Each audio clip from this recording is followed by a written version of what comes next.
하나님께서 우리에게 주시는 말씀은 요한복음 12장 37절로 38절의 말씀입니다. 이제 37절로 38절 말씀 전하도록 합니다. 이렇게 많은 표적을 그들 앞에서 행하셨으나 그들이 그를 믿지 아니하니 이는 선지자 이사야의 말씀을 이루려 하심이라. 이르되 주여 우리에게 들은 바를 누가 믿었으며 주의 팔이 누구에게 나타났나이까 하였더라. 오늘은 믿는 자와 믿지 않는 자라는 제목으로 요한복음 12장 37절 38절의 말씀을 전하겠습니다. 첫 번째, 믿는 자. 두 번째, 믿지 않는 자. 예수님께서는 많은 사람들의 반응을 보면서 믿는 무리가 있는가 하면 믿지 않는 무리가 또 상당수 있었음을 보면서 이사야의 말씀, 구약성경 선지자 이사야의 예언의 말씀을 동원해서 이렇게 선언하셨습니다. 주여 우리에게 들은 바를 누가 믿었으며 주의 팔이 누구에게 나타났나이까. 이사야는 여호와는 구원이시다 라는 의미를 가진 히브리어로 에사라라고 하는 에사야라고도 불렀던 그런 구약의 선지자입니다. 구약의 4대 왕에 걸쳐서 상당히 오랫동안 선지자의 역할을 했는데 우시야, 요담, 아하스, 히스기야에 이르기까지 4대 왕조에 걸쳐서 상당히 오랫동안 그 선지자의 사역을 감당하였습니다. 그리고 공통적인 사역의 내용은 메시아에 대한 앞으로 오실 그리스도에 대한 예언적 사역이 이사야의 주된 사역이었고, 이사야는 구약 시대를 정의하는, 달리 표현하면 이사야서 1장부터 39장까지는 구약을 소개하고 있고 40장부터 66장까지 27장에 걸쳐서는 신약을 예표하는 그러한 내용으로 미래적 전망을 소개하고 있습니다.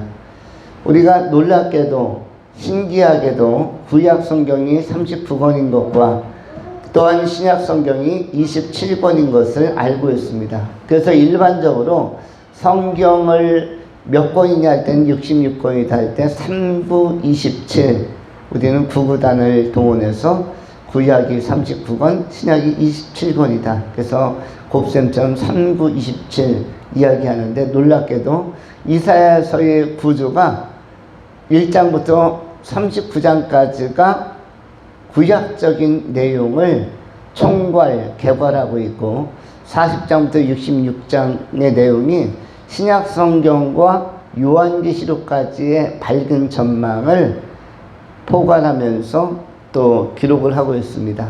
그래서 이사야는 뭔가 영적 해안이 뛰어난 구약과 신약을 넘나들면서 예지로움을 발휘한 특별한 선지자였다 라는 것을 우리가 추정할 수가 있습니다. 특별히 누구보다도 메시아에 대한 감각이 뛰어났는데, 그 가운데서 이사야서 7장에는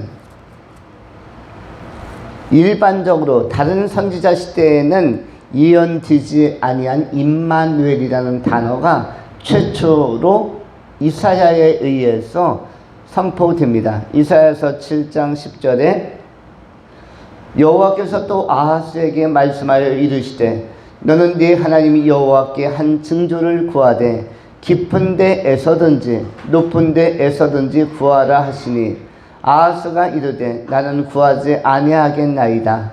나는 여호와를 시험하지 아니하겠나이다 한지라. 이사야가 이르되 다윗의 집이여 원하건대 들을지어다. 너희가 사람을 괴롭히고서도 그것을 작은 일로 여겨 또 나의 하나님을 괴롭히려 하느냐. 그러므로 14절 주께서 친히 징조를 너희에게 주실 것이요 보라 처녀가 잉태하여 아들을 낳을 것이요 그의 이름을 임마누엘이라 하리라. 그가 악을 버리며 선을 택할 줄을 알 때가 되면 엉긴 젖과 꿀을 먹을 것이라. 14절에 이사야서 7장 14절에 최초로 임마누엘이란 단어가 등장합니다. 그러므로 주께서 친히 징조를 너희에게 주실 것이라. 보라 처녀가 잉태하여 아들을 낳을 것이요 그의 이름을 임마누엘이라 하리라. 이와 같이 임마누엘이라는 단어가 이사야에 의해서 처음으로 제시되어집니다. 이 이사야의 임마누엘에 대한 언급이 있기 전까지 어떠한 선지자에게도 심지어 다윗에게도 임마누엘이라는 용어는 쓰여지지 않았고 모세는 물론이거니와 어떠한 선지자에게도 임마누엘이 언급되지 않았습니다. 그런데 이사야서 7장 14절 이사야에게 보라 처녀가 잉태하여 아들을 낳으리니 그 이름을 임마누엘이라 하리라 라는 신약적인 앞으로 도래할 역사 한복판의 구원자로 오실 메시아에 대한 이런 예언이 나타나고 있음을 볼 수 있습니다. 이 예언 이후에 750년 후에 예수님께서 실제로 역사의 미래 가운데 임하시고 있는 것입니다.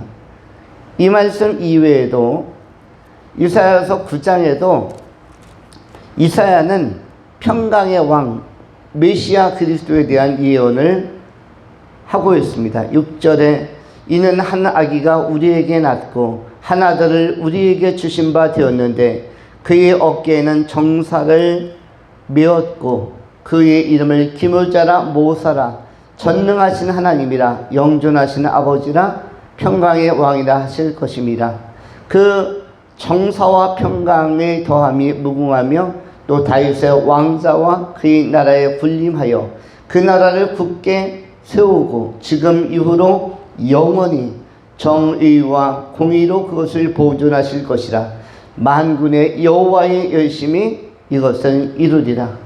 이 말씀 또한 이사야를 통해서 기묘자로 모사로 나타날 그리스도에 대하여 예언하고 있는 것입니다. 이사야서 52장에도 역시 예언적인 비전이 나타나는데 52장 13절에 보라 내 종이 형통하리니 받들어 높이 들려서 지극히 존귀하게 되리라. 전에는 그의 모양이 타인보다 상하였고 그의 모습이 사람들보다 상하였으므로 많은 사람이 그에 대하여 놀랐거니와 53장 우리가 전한 것을 누가 믿었느냐 여호와의 팔이 누구에게 나타났느냐 그는 주 앞에서 자라나기를 연한 순 같고 마른 땅에서 나온 뿌리 같아서 고운 모양도 없고 풍채도 없은즉 우리가 보기에 흠모할 만한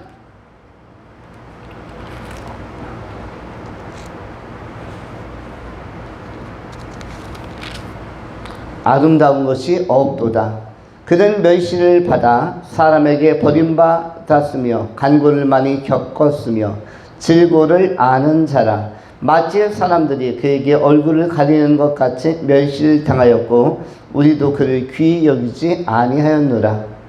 그는 실로 우리의 질고를 지고 우리의 슬픔을 당하였거늘 우리는 생각하기를 그는 징벌을 받아 하나님께 맞으며 고난을 당한다 하였노라.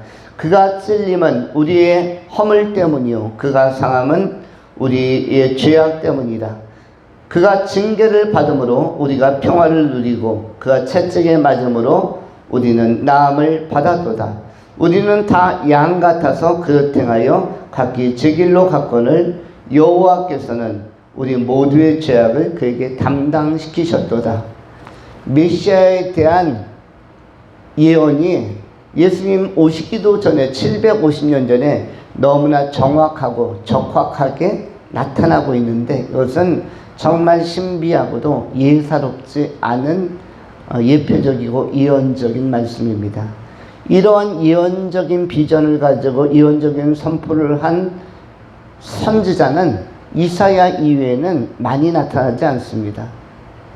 이사야 이전에도 많지 않았고 이사야 이후에도 많지 않게 아주 드물게 나타납니다.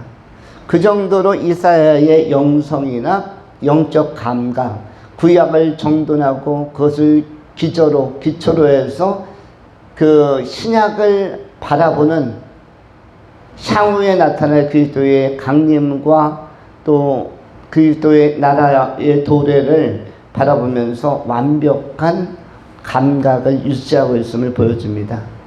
그리고 이러한 그 메시아가 오셨을 때 믿는 자들에게 대하여는 하나님의 큰 영광이 있을 것이며 빛의 열매를 맺을 것이다 라고 선언하고 있는 것입니다. 그러나 동시에 믿지 않는 자들에게는 굉장한 징벌이 따를 것인데 58절에 주여 우리에게 들은 바를 누가 믿었으며 주의 팔이 누구에게 나타났나이까. 39절까지 읽으면 그들이 능히 믿지 못한 것은 이 때문이니 곧 이사야가 다시 일렀으되 그들의 눈을 멀게 하시고 그들의 마음을 완고하게 하셨으니 이는 그들로 하여금 눈으로 보고 마음으로 깨닫고 돌이켜 내게 고침을 받지 못하게 하려 함이라. 믿는 자는 하나님의 큰 은혜 안에 있는 자요 빛의 사람들이요 빛의 열매를 맺는 자들.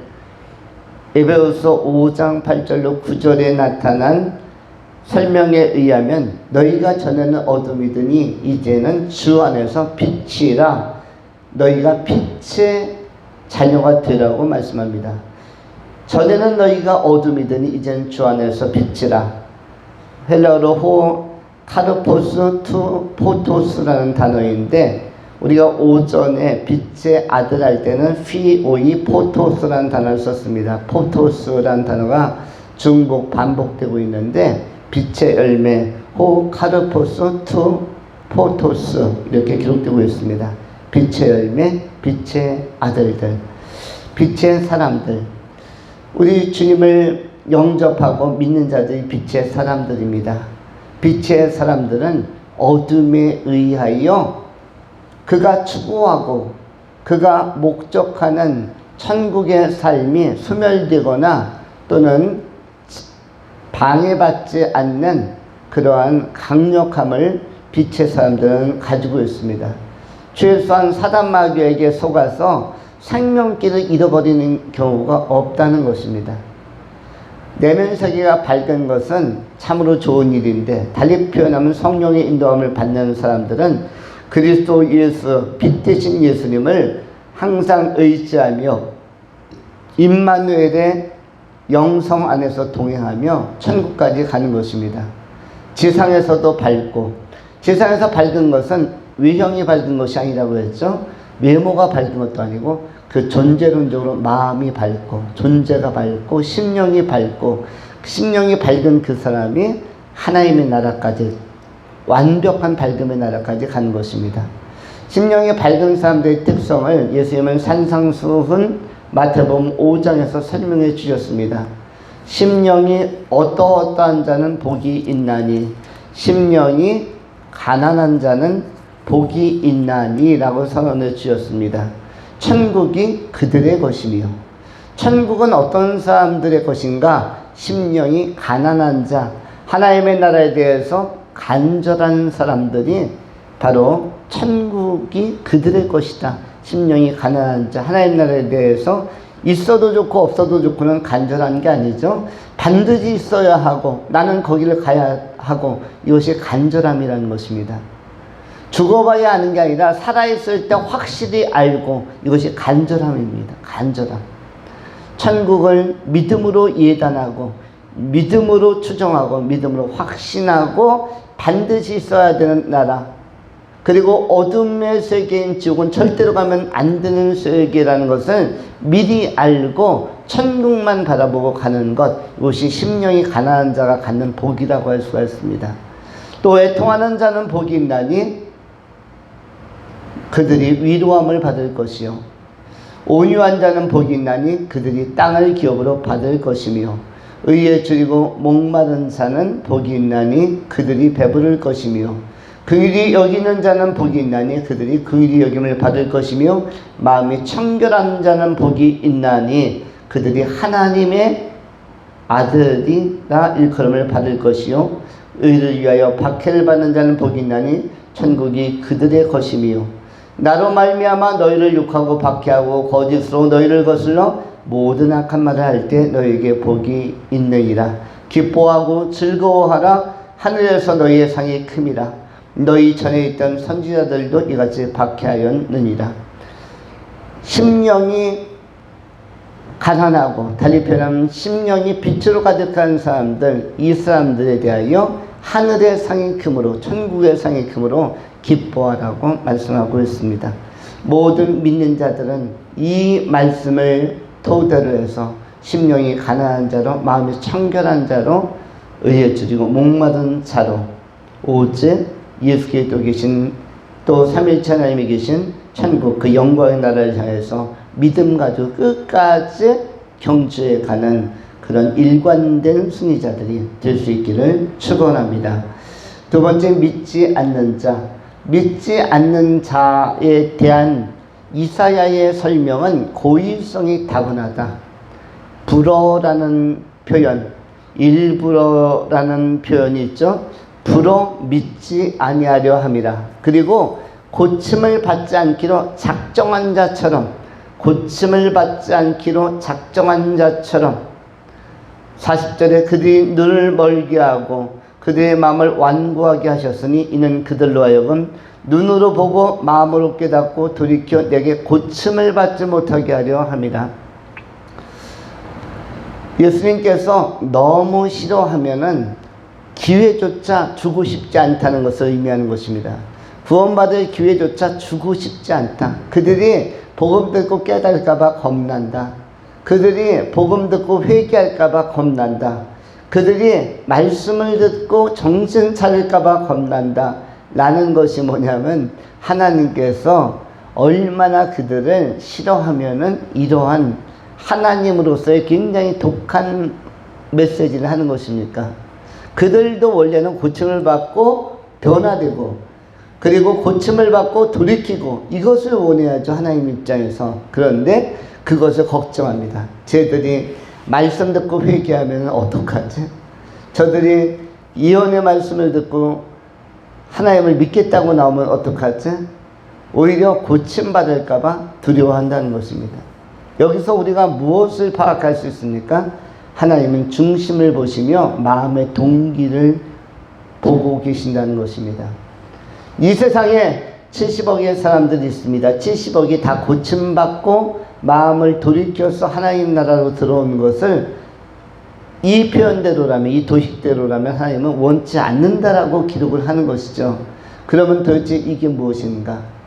하나님은 어떤 사람이 천국에 들어오는 것을 원하시는가? 자발적으로 믿고자 하는 자, 동기가 순수한 자, 억지로 코를 꿰어가지고 끌고서 억지로 이 천국까지 끌고 가려고 하는 이런 것이 아니라 정말 기회를 주었을 때 마음 열고 하나님의 하나님 되심을 알아보고 스스로 믿고자 하는 자들, 이들에게 구원의 기회를 주고 싶어하는 것이 하나님의 마음인 것입니다. 달리 표현하면 쉬운 속담으로 엎드려 절받기, 옆구리 찔러 절받기는 싫다라는 것입니다.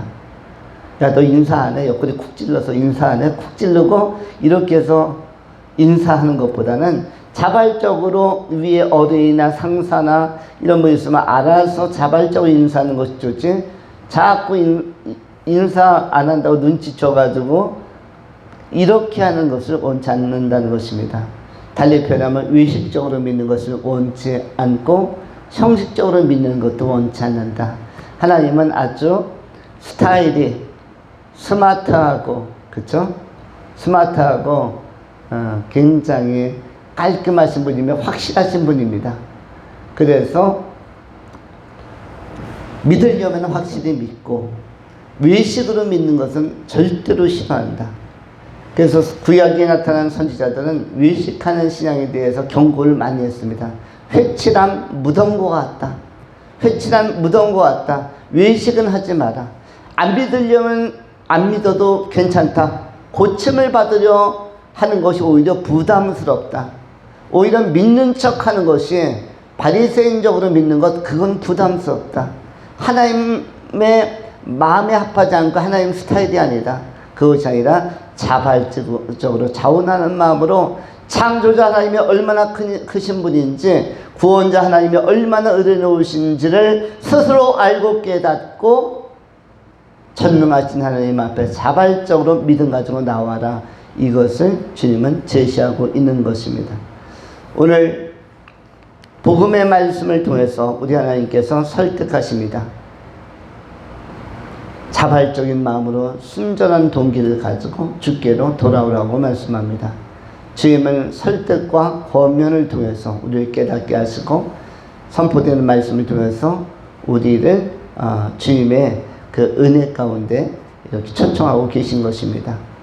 우리가 고침을 받으려고 하는지 받지 않으려고 하는지 이 시금석이 될 수 있는 것은 우리의 지향 또 삶의 방식과 방법론이 어떠한 길로 우리가 맞춰져 있는가를 보면은 쉽게 가늠할 수가 있습니다. 그것은 좁은 문으로 갈 것인가 넓은 문으로 갈 것인가, 좁은 길로 갈 것인가 넓은 길로 갈 것인가를 방법론적으로, 삶의 방법론적으로 가늠하고 선택하는 것으로 나타날 수 있습니다. 마태복음 7장 13절로 14절에 성경이 이렇게 말씀합니다. 좁은 문으로 들어가라. 멸망으로 인도하는 문은 크고 그 길이 넓어 그리로 들어가는 자가 많고, 생명으로 인도하는 문은 좁고 길이 협착하여 찾는 자가 적음이라. 찾는 자가 적음이라고 표현했습니다. 찾는 자가 적다는 것을 예수님은 알고 있습니다. 생명으로 인도하는 문, 천국으로 인도하는 문은 좁고 협착하여 찾는 이가 적다. 그것까지도 우리 하나님은 알고 계시다는 것입니다. 예수님은 거기까지 알고 계십니다. 또한 동시에 무엇도 알고 계신가? 사망으로 인도하는 문이 얼마나 크고 넓은지도 알고 있습니다. 멸망으로 인도하는 문은 크고 그 길이 넓어 그리로 들어가는 자가 많다. 이미 파악하셨습니다. 멸망으로, 파멸로, 사망으로 인도하는 문은 크고 넓어서 그곳으로 많이 몰려간다라고 기록을 하고 있는 것입니다. 우리 주님은 이미 구원받을 자와 구원받지 못할 자를 알고 계시며, 믿을 자와 믿지 못할 자, 믿는 자와 믿지 않는 자를 이미 파악하고 계신 것입니다. 우리는 그렇다면 주님이 이렇게 알고 계시고 미리 경고하고 계시다면 우리도 주의해서 좁지만 생명의 길로, 좁고 협착하지만 생명으로 인도하는, 천국으로 인도하는 그 길을 예수님과 끝까지 동행하면서, 길이 좁으면 예수님과 더 밀착되어서 바짝 붙어서 주를 따라서 정진해가는, 그대로 천국까지 다 들어가는 승리자들, 이기는 자들, 존귀한 자들, 부활의 자녀들이 다 될 수 있기를 축원합니다. 기도하겠습니다. 존귀하신 하나님, 거룩하신 하나님의 이름을 찬양합니다. 할렐루야. 우리 주님께서 영광 받으시고 영원히 경배를 받아 주옵소서. 우리 삶의 교회의 소중한 성도님들이 바른 신앙 가지고 천국길을 가게 하시고, 빛의 나라, 영광의 주님께서 계신 생명의 나라, 하나님의 나라에 다 들어가는 그런 기쁨을 누리게 하여 주시옵소서. 그 과정을 지키시고 보호하시고 인도하시기를 구하오며, 신실하신 우리 구주 예수 그리스도 이름으로 축복하며 감사하며 기도하옵나이다. 아멘.